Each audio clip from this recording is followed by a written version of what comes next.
This episode of the Police One podcast is sponsored by Officer Store. Learn more about getting the gear you need at prices you can afford by visiting officerstore.com.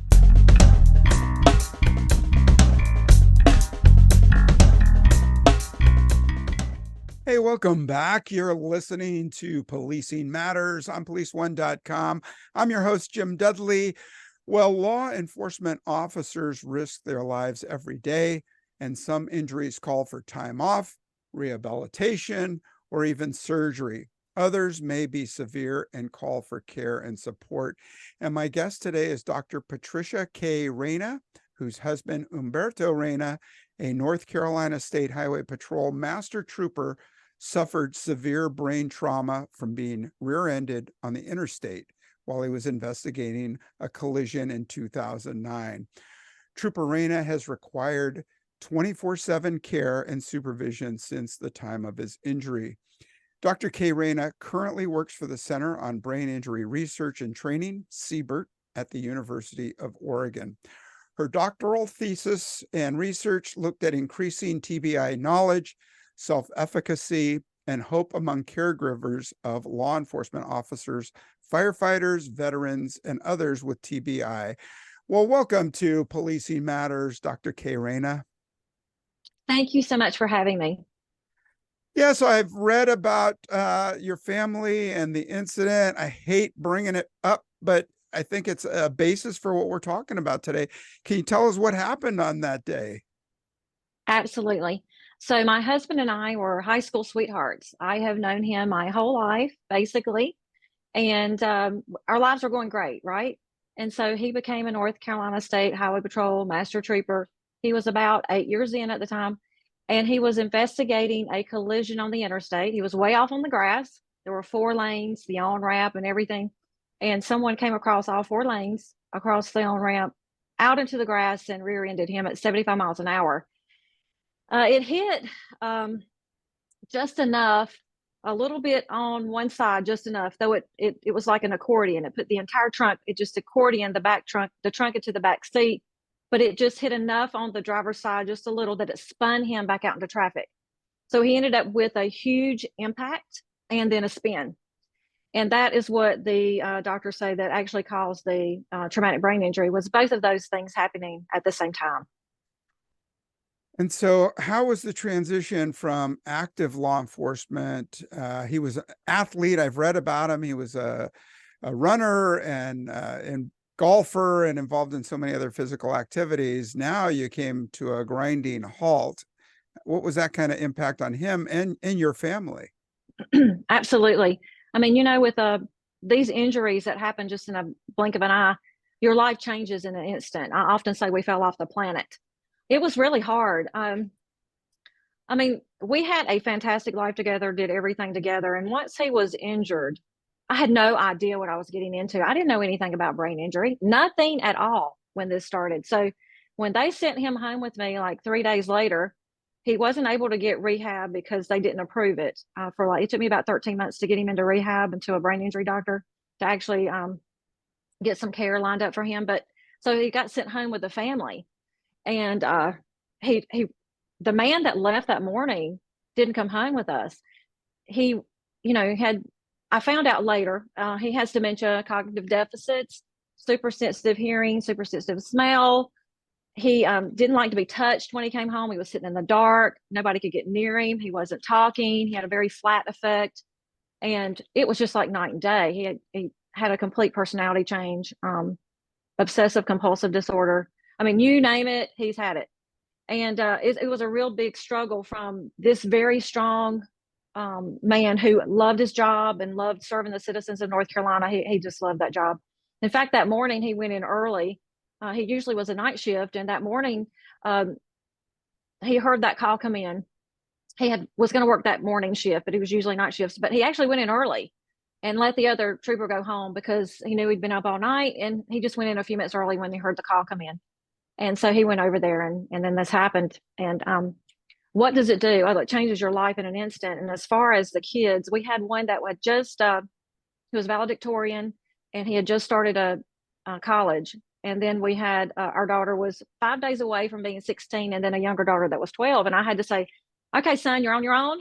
Okay, middle daughter, you take care of the little one. And like, I was like full time, absolutely had to take care of their dad. And it was like unbelievable. The kids couldn't even touch him. I couldn't touch him. And it was really hard because we didn't have any supports and I couldn't get care. So it was like a big fight for his care for about 5 years. And from from the law enforcement agency, from the troopers, what kind of support did you get? Friends, coworkers, leadership there? What kind of support did they offer for you? Well, when he was first injured, we had a couple of people that came to the hospital the first day. I couldn't even tell you who they were, to be honest with you, at that time. But after that, they actually nobody. In fact, they don't speak to us today. And what happens is, I think when they get into these systems and it's a catastrophic injury, and remember, this is 14 years ago. This happened 14 years ago. This was in 2009. There wasn't anything in the country. There were no nonprofits in the country that helped injured officers at that time. I know we have some grassroots efforts that are coming up and some organizations that are a few years old now. Thank God they're coming through. But at that time, we didn't have support. And what I found out was that he had to be dead in order to get supports from the nonprofits that were out there. I called up for about 4 years to everything I could imagine to call up to. And they would say, no, we only support our the ones who've given the ultimate sacrifice. And let me just say, they need those supports 100% and more than what they get. But I found out that there was nothing in the country for a catastrophically injured, which was a complete shock to me. And in fact, every time I say that to anybody today, they can't believe it. It's just unbelievable. And then I got called in when I was, I wrote the governor for help too, because I'm thinking we couldn't get through workers' compensation. Workers' compensation is a real nightmare experience. And it actually took me about 5.5 years and going to the media to get his care set up. But the Highway Patrol actually called me in after I wrote the governor's office and said, look, you married him for better or for worse. And he's not going to get this what the doctors have ordered. And then workers' comp would call me at home and say, after they finally got him into the hospital and they said he needed, A through Z, he's going to need this for the rest of his life. And he's going to need these services. I went home thinking that he was going to get those services, but I got a phone call from workers' comp that said, no, we're not going to give him those services. We're not going to take care of him for the rest of his life. And we expect you to leave him home alone and go back to work. And this man could not be left home alone. He today still requires 24/7 care. And I was devastated. I have to tell you, that was probably the worst day of my life. It wasn't, look, the accident happened. We can't do anything about it. But what we can do is change how we handle these afterwards. We can make sure they have departmental support ongoing. And I just want to say, I love law enforcement. So don't anybody listen to this, take anything that I say against law enforcement. I love law enforcement. My husband would be out there today if he could be. But I just think that we need to work harder. And perhaps their hands are tied behind the scenes and they can only do so much when these things happen. But I think that we do need, and we can, there is a lot of room for improvement in this area, and that we can most definitely, my idea is, the goal of my heart is to pave the way for other injured officers that are coming behind us, because we know that this is a very dangerous profession and there are more coming. And so what can we do to make sure they're taken care of? Yeah, 100%. And like you said, we have so many support groups now, federal, state, local. We have a great chaplaincy around the country, and people like yourselves, spouses and families of law enforcement officers who provide help and training and support.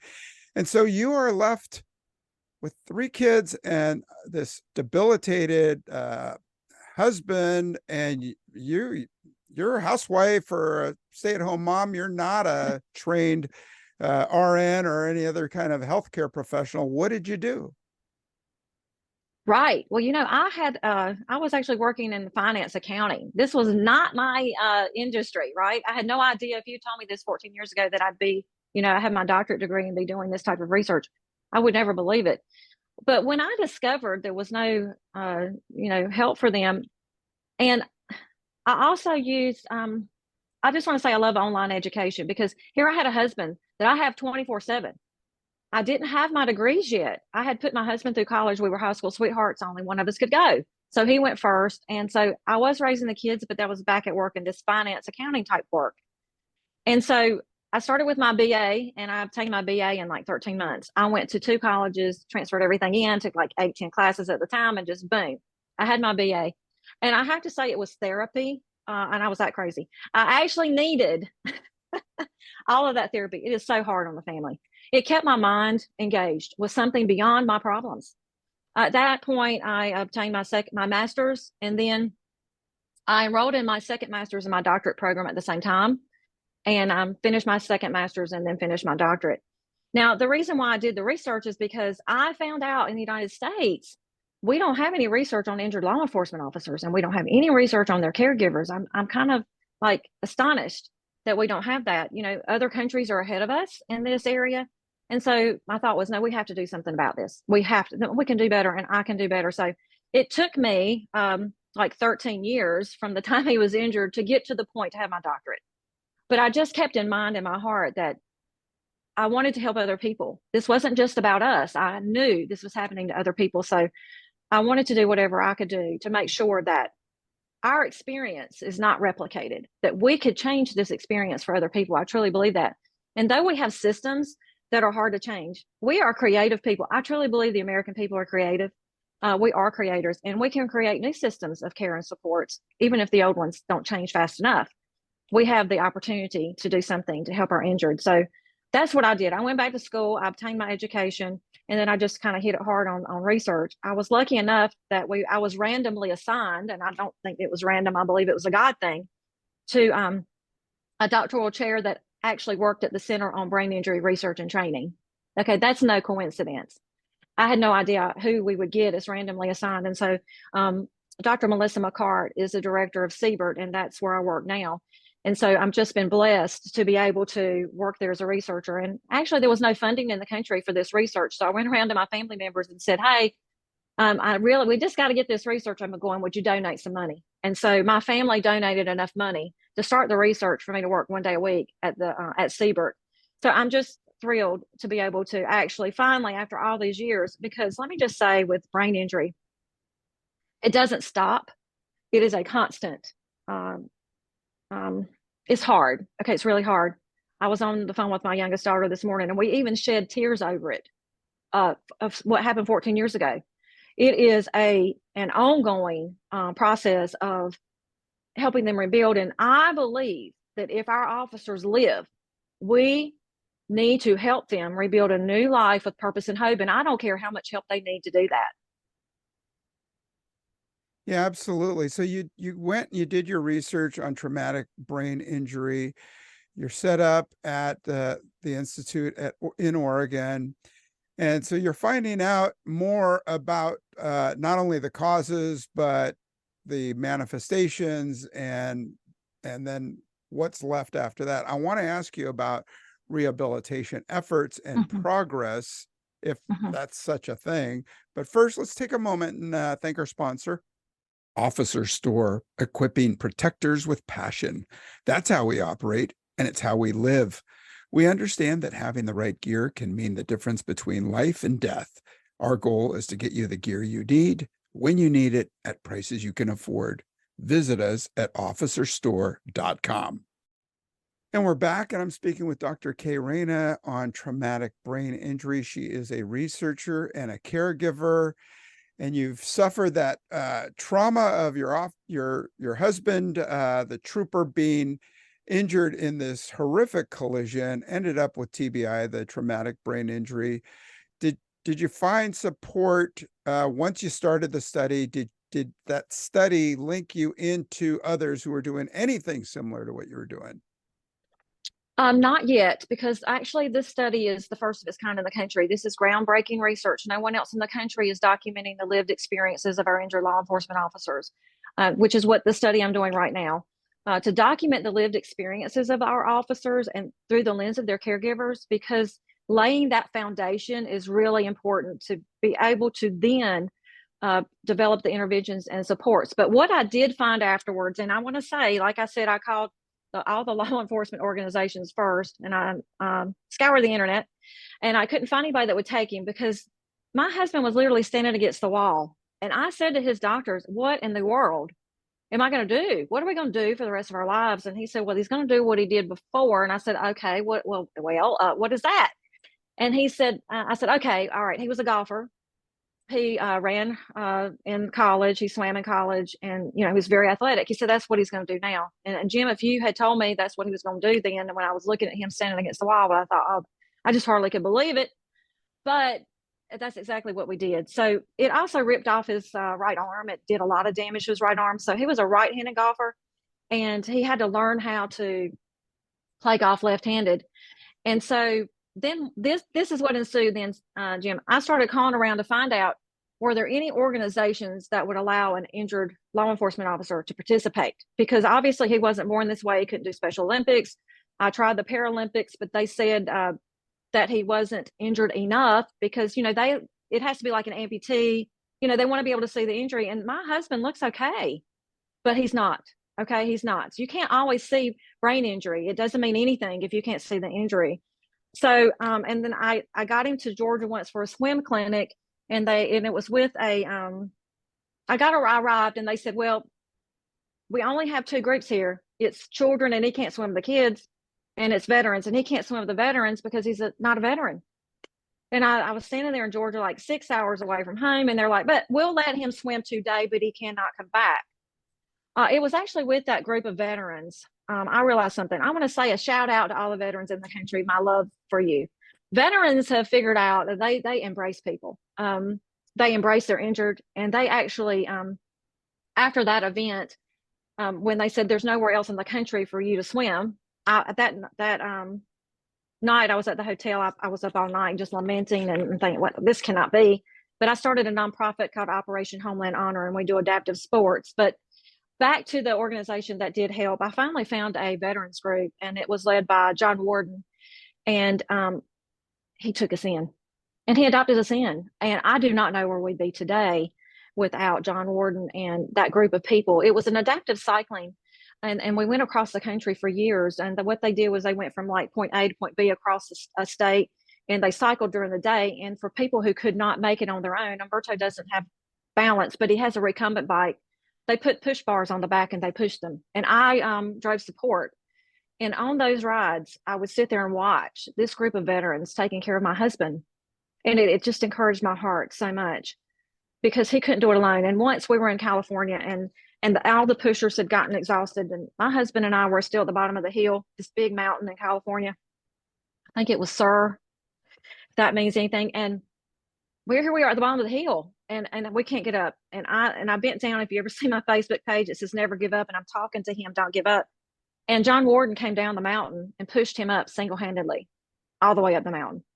So it was a group of veterans that actually helped us so much in the beginning. And now we do have some grassroots efforts that are now including first responders, thank God, which we need, because what we know, and veterans already knew this way before, I had to find out, is that adaptive sports is so therapeutic and it helps people rebuild. And I've heard that even when veterans come in and they're injured, they have people designated that meet them and then get them into adaptive sports. In fact, I think that's where the Paralympics started, if I'm not mistaken. It was with a group of veterans.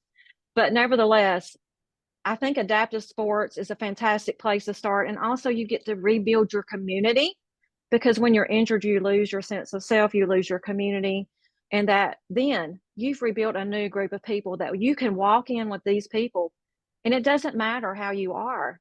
I don't have to explain how he is. I don't have to explain behaviors. We walk in and we're okay. And I think that's what everybody needs. So adaptive sports, I would say, is the number one rehabilitation that has been so helpful to us. And the Challenged Athletes Foundation has an Operation Rebound program that includes veterans and first responders. I'll say that for any first responders out there, if you're injured, the Challenged Athletes Foundation, Operation Rebound. And Nico Marcolongo is a fantastic human and have really helped us rebuild. That's great. So backtracking a little bit, once Humberto is at the hospital, any kind of therapy there, any kind of rehabilitation at his hospital, say? They didn't give him any rehabilitation. He wasn't approved for rehabilitation from workers' comp. So he didn't get rehabilitation. Had he gotten rehabilitation, he may not be exactly where he is today. It was about, he was only in the hospital the first time, maybe 2.5, 3 days, and they were just trying to get him out as fast as possible. And I'm like, what in the world? And I actually had to fight workers' comp for a whole year. They did do neuropsych testing, which showed he was extremely injured. Let me just put it that way. And then they wouldn't let us come back and see the results. And I had to say, wait a minute, I want to see the results. What's going on? And I finally got in to see the results, you know. So it's a really, workers' compensation is not the right system to be in if you have a traumatic brain injury, because we need these, they need to get help right away. You can't wait years. And even now, you know, it took me 2 years to get a pair of glasses for him. He has double vision. His eyes don't team. And it took me 2 entire years to get a pair of glasses for him to be able to see. And that's a long time. And that's me fighting on a daily basis. Now, if you can imagine, we have officers across the country, and I know one right now that I'm doing some work with, who is a single parent. I do not know how officers with brain injury can advocate for themselves. They simply cannot do it effectively. And we also need to have legal services for them, someone that's willing to really help them, that understands this. And it's really hard. Fortunately, our second attorney was fantastic and stuck with us, and we still have them today, because today I still have to fight for his care. Okay, for example, you know, just taking him to his appointments, we haven't received any mileage for 6 months. So it's like, what it does is it throws the family into absolute financial crisis. The checks don't come on time. You never know. Every time a holiday comes by, I have no clue if any kind of payment's coming in. It throws you completely into financial crisis, and you have no, it can be help. You can feel absolutely hopeless, which is the reason why I wanted to do hope research, because if we can just give people even a spark of hope, it makes a huge difference. But I think there needs a lot needs to be done within these systems. And as far as rehabilitation, it's, you know, what has helped him now, he does have life coaching ongoing. As I said, I did fight for 5 years, and some things were court mandated. And part of that was life coaching. So he does do that. And he gets several hours a week. And as far as that, that's out in the community. And I think that's really important, because I think they deserve to have a life with us, okay, and not be so isolated. Brain injury is very isolating, and it's so difficult. So, you know, some kind of supports rehabilitation where they're out in the communities. There's a great organization in North Carolina called Neuro Community Care, and I think actually they serve people across the country. So it's called Neuro Community Care, and they're fantastic, and that's where he gets his life coaching. So if I could say, it really didn't happen in the hospital at all. In fact, it was very delayed. But, you know, I just want to say, if anybody's going through this now, because I personally know there are people going through this and across the country, don't give up hope and keep fighting. And, you know, if I can do anything, contact me through Siebert, and I can see what I can point you to. But the most important thing for family members and those that are injured is just don't give up. And also, let me say something about these kids in these homes. I know how difficult it is for the children in the homes, and their lives are turned upside down too. As I said, my daughter and I were lamenting over it this morning. We're getting ready to do a presentation with Siebert in December on this issue. And I imagine she and I will, we might cry a lot on that webinar, but I think it's important for people to see and understand what actually goes on. The entire family, when all law enforcement officer is catastrophically injured in this country, the entire family needs support to make it through this. We are losing not only our injured officers, but we're losing their caregivers, and we're losing their children to suicide. And with brain injury, we know research is out there that shows that if you have a brain injury, it increases your suicidal ideation, not only among the person who has brain injury, and this is not just for law enforcement, but not only for the person with brain injury, but it crosses over into their family units. And if we know that, then when someone gets a TBI concussion, then we could put supports into place immediately. But the supports need to be in place not only for the injured person, it has to be for the family. And as much as our officers protect us here at home every single day, they're putting their lives on the line. We can do that. I believe that we in this country can do better. And I think that there are people across the country that would be willing to do that when they hear that help is needed. Yeah, so you have the physical injury on top of the brain injury, and then trying to get them back to close to what they used to be. Some of your research is focused on caregivers and support and training for caregivers. Tell us a little bit about that. Absolutely. Because what happens if they don't have a caregiver? I mean, the fact is a lot of times after our injuries, after brain injury, the family unit becomes the caregiver, right? And it takes more than one family member to do this, but some people are doing this solely on their own. And right now we're empty nesters, so I'm more on my own nowadays. Um, Caregivers, it's so hard. So it's important that we support caregivers. We can do that through support groups. We can do that through education. We can do that by increasing their ability to take care of people with brain injury. My research showed that if we can increase their knowledge about brain injury and then their self-efficacy, help them feel like they can care for someone with a brain injury, then it also increases their hope. So hope is so important. So educating caregivers, how can you do this?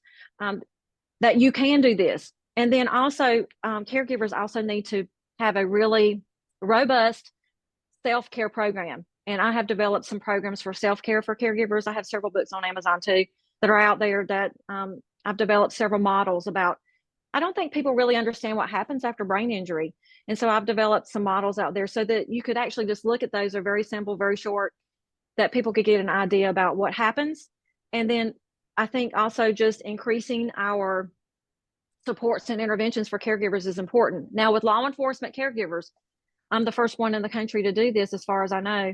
And so collecting this data from these research studies will actually provide the data that we need to say this is what, this is the intervention they need. This is the services they need. And then we need to put those into place. Yeah, that's great. So we will put those links in our show notes so people can check those out. So what can we do more to support our families and the families of our law enforcement officers in situations similar to yours? Right. If I were talking to departments, I would say continue to communicate with your injured. And I think what happens is over a period of time, people may think, oh, I haven't talked to them in weeks, or I haven't talked to them in months, or I haven't talked to them in a year, and now I don't know how to talk to them. And I would say just call them up on the phone or stop by their house. Not necessarily ask what they need, take them something. No doubt they're going to need something. Take them food, do something. Invite them to events that you're having. Let them know that you still think about them. Make sure that they know that they weren't forgotten. The number one thing that I hear from injured officers across the country is that they were, a lot of them will say this exactly, they were thrown in the ditch. I would be better off if I had died.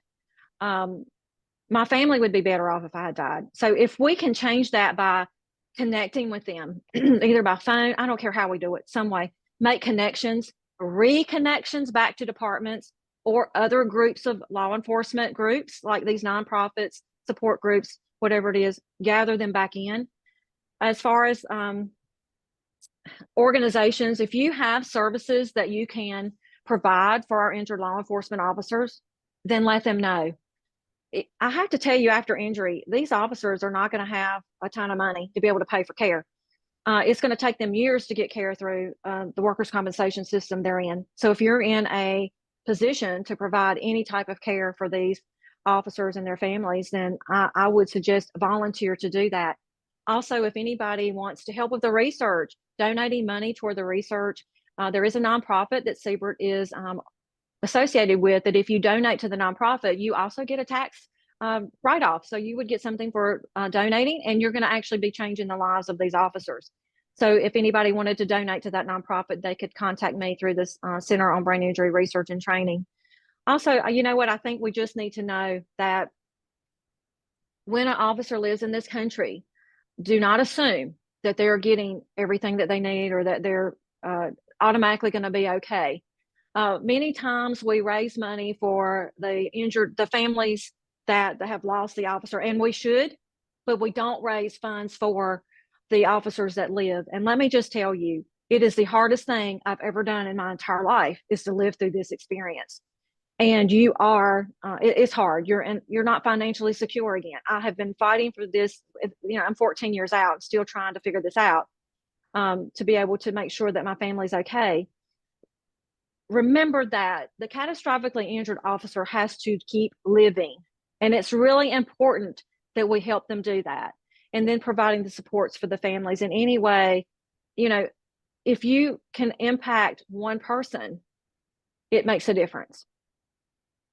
Sure. So you talk about the connections, maybe with old friends, about keeping them involved, and then the physical accomplishments. And you talked about that your husband, Humberto Reyna, the North Carolina State Trooper, after the injury, didn't want to be touched, felt isolated, wouldn't let you touch him. And then what happened?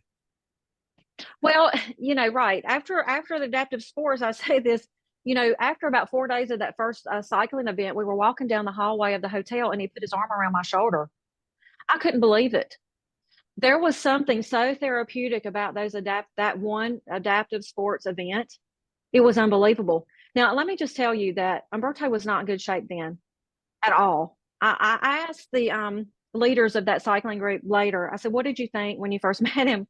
And they said that he scared them to death because he was so injured. I'm telling you, he was so injured and so far gone. But they let me bring him back over and over and over and over. And that's what it takes. It takes somebody working with you for years, over and over and over. One event is fantastic, but that's not the answer. The answer is ongoing services for them for the rest of their lives. And I've watched him improve. Last year, now he still has all of these cognitive deficits. Let me say this. It is still hard to get through the day. Sometimes I'm like, it's only 6 a.m. and I've already had this crisis. It is not easy, but nevertheless, it doesn't mean that it's not worth it. It is still worth it. And it's more worth it when you get them there and you actually see some spark of them come back, right?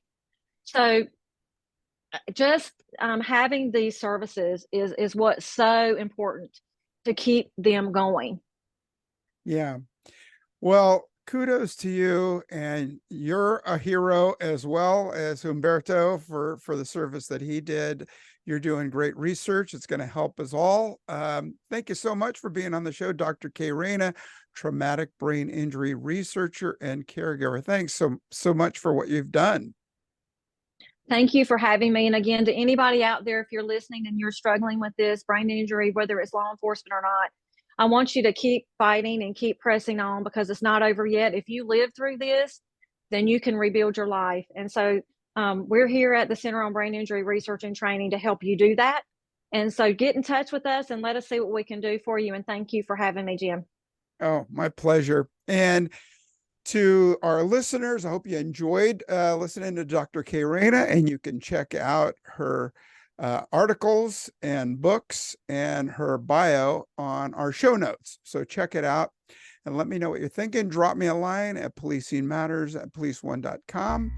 And hey, stay safe out there, be careful, and hope to talk to you again real soon. Take good care.